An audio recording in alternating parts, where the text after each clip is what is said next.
Hello po sa lahat, One Victor TV upang magbigay ng panibagong tip para sa inyo. Ating topic is upgrade tips para sa nagbabalak mag-upgrade ng laptop nila. Ano ba yung dapat mong i-consider bago ka mag-upgrade ng iyong laptop? Kung nagbabalak ka mag-upgrade, kung hindi ka marunong o wala kang idea, para sa iyo ang video na to. Kung ikaw ay pro, siyempre hindi na to para sa iyo. Ginawa ko tong video ito para sa mga wala kang idea kung paano mag-upgrade ng laptop. Kung ikaw ay may sariling laptop, kahit hindi ka na pumunta or sa mga computer shop, service center, or lumapit sa isang IT personnel para makapag-upgrade lang, kasi para mag-less gastos ka na rin. Pag nasundan mo tong video na to from start to finish, matututo ka na. Then, proceed tayo sa ating topic. Ang unang natin i-consider, alam niyo yung brand and model ng laptop mo. Bakit una or number one yung brand and model? Kasi nga, aalamin mo, isusearch mo online yung brand and model specification. Search mo sa Google, Acer Aspire 3 specs. Yan, lalabas yun automatic. Pinakaunang search result, parang basic info. And then sa pinaka-official site nila, kung sa Acer, makikita mo yung full specification. Kung anong processor niya, kung i3, i5, i7, i9. Yan. And then kung ang RAM niya is DDR3 or DDR4, and then kung ilang gig yan, kung 4 gig, 8 gig. And then sa hard disk is kung 500 gig or kung yung laptop mo is may SSD na hard drive. Yun. Kaya kailangan mong malaman yung brand and model para ma-search mo online. And then pangalawa, number 2 is yung ating operating system. Alamin mo kung ano yung operating system, kung ito ay 32-bit or 64-bit. Halimbawa, nagbabala ka mag-upgrade, upgrade mo yung RAM, halimbawa 4 gig, and then nababagalan ka dun sa process or sa laptop mo o sa performance, sabihin natin performance ng laptop mo. Balak mo mag-upgrade ng RAM. Alamin mo muna yung laptop mo or yung OS ng laptop mo kung 62 or 64 or 32-bit. Kasi halimbawa, bakit 32-bit? Halimbawa, kung 32-bit yung laptop mo, hindi siya upgradable 4 gig up. Kasi ang 32-bit, ang maximum kaya niya lang ibasahin is 4 gig. And then kung makita niyo sa specification ng laptop niyan is ang nasa 3.5 niya lang yung usable RAM niya. Yun yung pagkakaiba ng 64-bit and 32-bit. Ang 64-bit is mataas sa 4 gig, kumbaga mas higher yung kaya niyang basahin na RAM. Kaya alamin mo kung 64-bit or 32-bit. Kaya kung 64-bit, mas maganda. Kasi upgradable yun. Kung 32-bit yun, hindi siya upgradable, or kahit mag-upgrade ka ng, halimbawa kung 4 gig lang yun, then maglagay ka ng additional 4 gig para maging 8 gig. Kahit anong gawin mo dyan, i-restart mo yan, i-reformat mo yan. Kung 32-bit lang din yan, hindi niya babasahin yung additional 4 gig na nilagay mo. Kaya tandaan, kailangan 64-bit ang OS mo kung nagbabala ka mag-upgrade ng RAM, additional RAM. Kasi ang 32-bit, maximum niya lang, kaya niyang basahin is 4 gig. Yan. Pero ang totoong usable RAM niya lang is 3.5 pag 32-bit. Kaya yun yung purpose nung operating system, kung bakit kailangan mong malaman kung 64-bit or 32. And then next is yung ating RAM. Alamin mo din kung dun sa full specification, makita mo kung yung RAM mo, yung type ng RAM mo is DDR3 or 4. Kasi sa type na makita mo kung DDR3 or DDR4. And then halimbawa sabihin na natin DDR4 yung laptop mo. Yun, alam mo na yung type ng RAM. And then, next na alamin mo is yung frequency. Yung frequency. Kung 3 to 100 MHz, yun. Iba-iba yung frequency. Sa specification yan, makita mo naman sa pinakadulong part, yung may MH, tas maliit na Z, yun. Yun yung frequency ng RAM ng laptop mo. Dapat alam mo din yun. Yung type, kung DDR3 or DDR4 din yung frequency. Halimbawa, yung naka-install or built-in memory or RAM ng laptop mo is DDR4 din, bumili ka ng DDR3 na RAM, pwedeng gagana yan. Ang sagot doon is hindi. And then, yung RAM stick ang tawag doon eh. Yung RAM, isalpak mo yun sa slot niya, hindi yung kakasya kasi magkaiba ang pin ng DDR3 and DDR4. Magkaiba yun. Kahit pinagkasya mo man yun, hindi rin niya babasahin yun kasi kaya niya lang basahin is yung type ng memory na DDR4. Kaya i-make sure nyo na alam nyo na or alamin nyo kaagad kung DDR4 and then yung frequency. Kasi minsan may ibang model ng laptop, lalo na kung DDR3, din nakabili ka ng medyo higher na frequency, minsan hindi binabasa. Pero may ibang model naman na binabasa nila kahit mataas na frequency. Kaya i-make sure na rin. Mas maganda ang safe frequency pa rin para safe ka, para hindi masayang yung pagbili mo ng RAM. And then, yung sa ating, tapos na tayo dun sa ating RAM, kung type ng RAM, kung DDR3, DDR4, and din yung frequency. Para kahit magpabili ka lang, pwede ka nang magpabili kahit hindi na ikaw. Basta isulat mo lang kung yung DDR4 and then yung frequency, yun. Pero sa DDR4 commonly yan, nagbabasa yan kahit anong frequency. Yung lalo yung mga latest model ng laptop, okay yan. Pero kung DDR3, medyo sensitive yan. Kasi may ibang model na hindi nagbabasa ng higher frequency. Yun. Din yun sa RAM slot, sa mga standard na laptop or yung mga medyo sakto lang, hindi siya yung mga higher specs or mga high-end na laptop. Kahit high-end na laptop, pag laptop yan, kasi may built-in agad yan na RAM. Kahit buksan mo yan, kasi nakita natin yung mga RAM, kala natin yung RAM stick or yung natatanggal lang tulad sa desktop.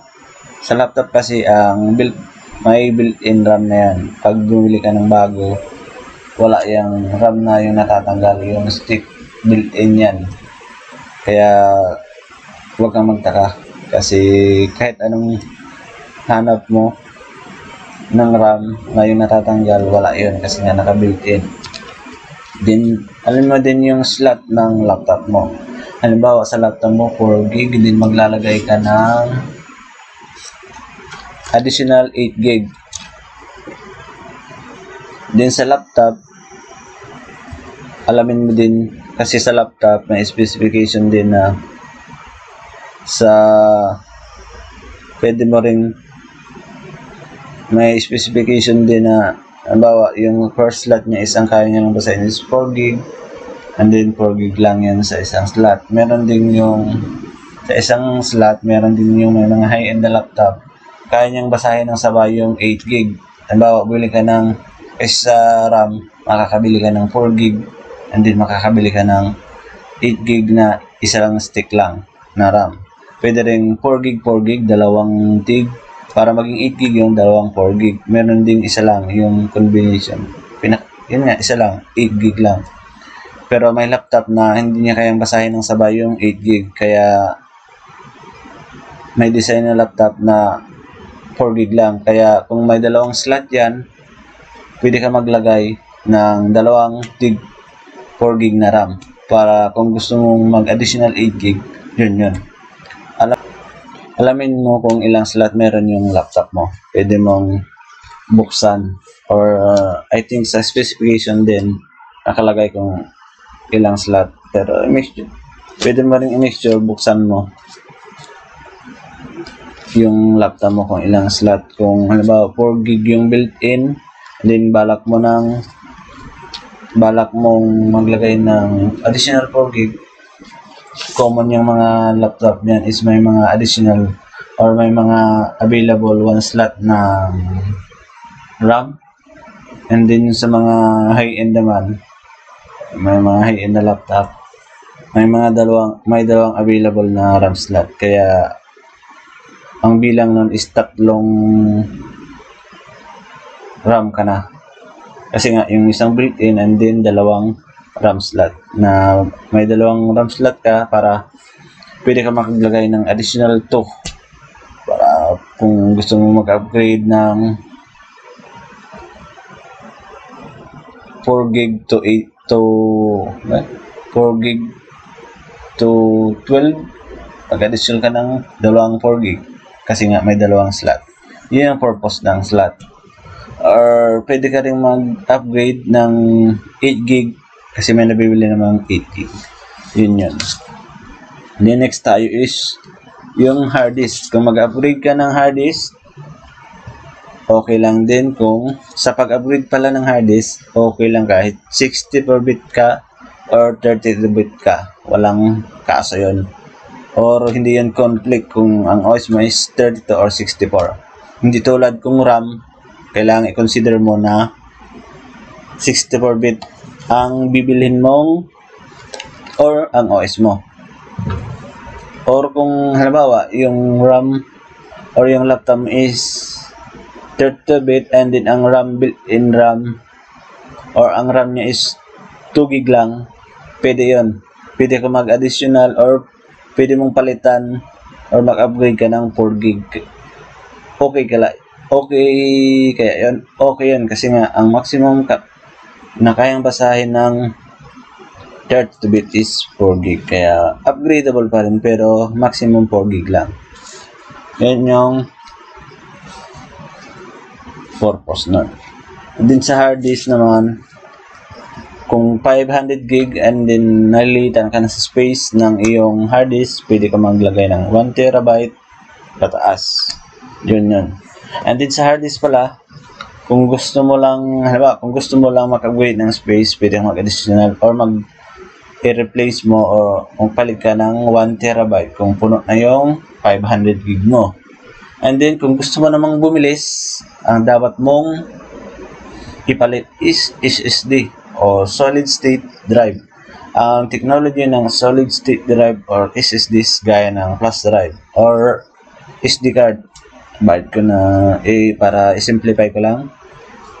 Yung flash drive, pag sinalpak mo, and then yung SD card, pag sinalpak mo sa computer, and then card reader to computer, automatic, i-read niya agad. Hindi tulad kung HDD or hard disk drive, yun yung ordinary. Hindi tulad sa HDD na pag binuksan mo ang hard disk, yung hard disk ng laptop or desktop man yan, makita nyo may disk sa loob na doon naka-store yung lahat ng data mo. Kumbaga ay parang yung sinauna pa rin old school, kumbaga. Example na natin is yung player, CD player or DVD player, di ba sa CD or DVD player yung may mga movie or kanta pa nung una, para mabasa niya yung data, iikot yan. Yun yung technology ng HDD. Kaya mabagal or mas mabilis yung SSD. Ang SSD kasi is chip ang technology niya. Parang flash drive and then SD card, naka-chip. Kaya pag salpak mo, hindi niya kailangang umikot kasi nga naka-chip, basa agad niya or read ka agad niya. Kaya kumbaga ay yung HDD and then SSD, compare mo yung bilis nila. Pag pinalitan mo yung dating HDD mo, pinalitan mo ng SSD, ang magiging bilis nun is triple, mas mabilis. Kaya kung gusto mong mas mapabilis yung laptop mo, hindi lang RAM ang i-upgrade mo. Upgrade mo din yung hard disk mo. Gawin mong SSD. Sa SSD, medyo may pricey lang. Pero kung sa performance, siyempre mas mabilis. Kung ang habol mo is mas mabilis yung performance, lalo na sa boot up or sa opening ng laptop mo, para mas mabilis. Lalo kung ikaw ay nag-edit ng picture, video, yun, para ang processing is mabilis. And then next is yung siyempre bago ka mag-upgrade ng ito sa dapat nga ito sa pinakauna dapat mo i-consider din and laging tandaan. Halimbawa, kung mag-upgrade ka na ng RAM and then hard disk, especially hard disk, siyempre bago ka upgrade ng hard disk, dun sa old hard disk mo, backup mo muna yung lahat ng data. Kasi nga, pag once na nag-upgrade ka ng hard disk, tatanggalin mo yung old and then lagay mo yung bago and then additional or mag-install ka ng panibagong OS para pinaka-fresh installed OS yun. Kaya mas magandang i-backup mo yung data mo nung old hard disk mo or kahit hindi na rin kasi nga papalit ka naman ng bago. Option mo pa rin yun kung i-backup mo.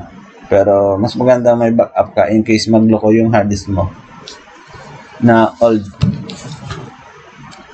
And then next is i-backup mo yung driver. Muntik na makalimutan. Yun yung isusunod mong i-consider. Backup mo yung lahat ng driver. Bakit ko nasabing dapat mong i-backup yung lahat ng driver? Halimbawa, 64-bit yung laptop mo. And then, ang balak mo lang is upgrade the RAM and then upgrade ka ng hard disk to HDD to SSD. Then backup mo yung driver. Bakit kailangan mong i-backup? Para hindi mo na kailangan mag-download. Halimbawa, kung ikaw ay walang internet, wala kang data, kasi malaking data kakainin, kailangan ng malakas na net para makapag-download ka ng driver ng laptop mo kasi may mga ibang features, ano ba, yung Wi-Fi, graphics, Bluetooth.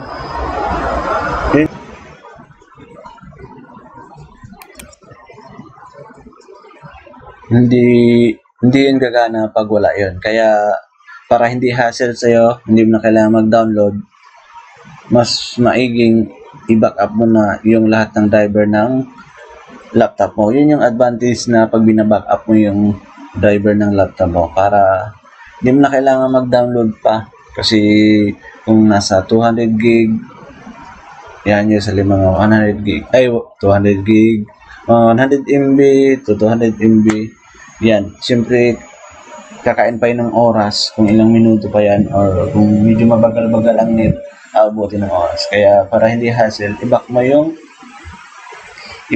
yung driver mo. Bibigyan ko na kayo ng tip. Ang ginagamit ko ng pang-backup ng driver is yung driver Magician. I-search nyo na lang online kung paano man gamit natin. Or abangan nyo na lang, gagawa tayo ng tutorial kung paano mag-backup ng driver. Yun yung isa sa mga i-consider natin. Backup din natin yung ating driver. And then, sa OS installation na tayo. Halimbawa, naka-ready na yung RAM, and then hard disk mo. Kung magpapalit ka ng hard disk, kung SSD yun. Kung nagpalit ka ng hard disk and then RAM, syempre yung hard disk mo bago, wala kayong OS, then doon na tayo sa installation. Then kung hindi ka marunong mag-install or hindi ka marunong gumawa ng bootable OS, ilalagay ko yung link. May tutorial tayo dyan sa baba. Click mo na lang at panoorin para matuto ka na yun kung paano mag-install and then paano gumawa ng bootable OS gamit ng ating flash drive and then paano rin mag-install ng OS gamit ng ating flash drive. Yun.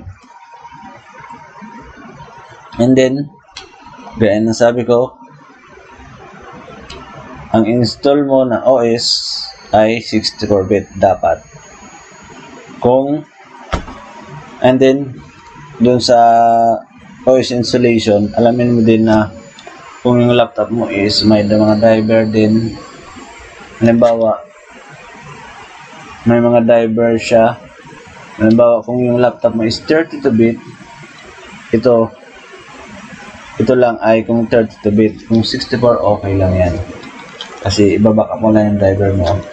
Itong ating i-consider is kung 32-bit. Kasi nga, kung 32-bit ang laptop mo, hindi balak mong lagyan ng OS na 64-bit, alamin mo din kung may mga driver. Kasi useless yung pag-backup ng driver kung ang nabackup mo is 32-bit. Kasi nga 32-bit yung previous or old OS niya. And then balak mong mag 64-bit, i-search mo na online yung brand and model. I-search mo online kung may available drivers para sa 64-bit kung balak mong upgrade ng 64-bit. Kung meron, i-go mo. Siyempre kung wala, wag na, kasi nga may mga features or mag-error din yung laptop kung wala yung mga driver. Kaya nga parang sasakyan yan eh. Yung sasakyan din na aandar kung walang driver. Yun din yung purpose ng driver sa ating mga laptop. Kaya make sure na yung laptop mo is pwedeng upgrade or may driver para sa 64-bit kung balak mo mag-upgrade sa 64-bit. Yun. And then, pag naka-install ka na ng OS, then activate mo na para yung mga additional features, wala nang warning, para genuine yung OS mo, upgrade mo na. Kung gusto mo nang yung pre-activation lang, may tutorial din tayo dyan. Ito yung link sa baba, yung sa ating Facebook page para mag-activate gamit ang isang application para pre-activation. Kumbaga, hindi mo na kailangan magbayad ng license. Pero kung ako, siyempre i-encourage ko kayo na bumili ng license para ligtas tayo. And then, huwag din natin kalimutan mag-install ng antivirus. Kahit mga basic antivirus lang yan. Para protection na rin sa ating OS, para hindi basta-basta makukurap kung magsalpak tayo ng ibang flash drive galing sa labas. Bago mga virus, ma-detect niya, and then mabablock niya yung mga virus para ma-delete mo.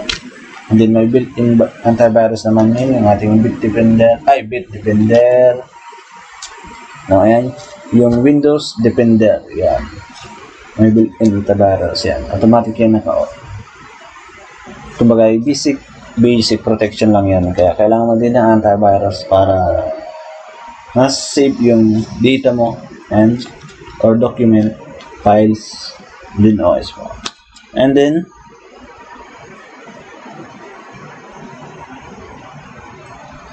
kung tapos ka na mag-install ng bagong OS, i-transfer mo na yung mga kailangan mong data galing doon sa previous or sa old hard disk mo. Kung laptop, syempre, pwede mong gawin yang doon sa hard disk, huwag kang manghinayang kung hindi mo na magamit or hindi mo na or tinanggal mo na doon sa laptop mo. Yung old hard disk mo, pwede mo yung gawing external hard drive para maging pinaka flash drive, external storage mo. Kaya no worry, magagamit mo pa rin yun. Kaya okay lang. Then bumili ka lang ng enclosure o yung pinaka case. May nabibili yan online, Lazada or Shopee. May nabibili yan sa online ng enclosure ng hard disk kasama yung pinaka reader, and then pinaka board niya, and then yung cable or data cable. Pwede kayong makabili niyan para magawa yung external hard disk pa rin yung old hard disk ng laptop mo para hindi masayang. Or kahit hindi mo na muna ilipat yung data, isalpak mo lang yung pagkailangan para ma-read din. Kailangan mo din yan. Yung enclosure, yung set na rin yun para doon sa hard disk. Makakabili ka online. yung enclosure ng hard disk drive pang laptop. Then next tayo is wala na pala. Yun lang. Ganon yung, or yun yung mga dapat mong i-consider sa pag-upgrade ng laptop. Kaya basta sundan mo sa simulaan din hanggang dito, alam mo kagad or alam mo na kung paano mag-upgrade ng laptop. Sa pag-upgrade, hindi basta-basta kasi masasayang ang pera mo kung nagkamali ka na pagbili ng peripheral ang tawag doon, kaya or component ng iyong laptop. Kaya search muna o kung nanood ka dito, mas okay. Salamat, yun lang. Sana may nakuha kang idea dun sa mga wala pang idea. Sa mga pro, syempre kaway-kaway lang. Kung may mga correction kayo, comment lang nila para may correct ko din kung may mga nasabi akong mali or malayo. Sa free to comment. Basta ang tutorial na ito is para dun sa mga wala ang idea na nagbabalak mag-upgrade ng laptop. Yun lang, and keep safe.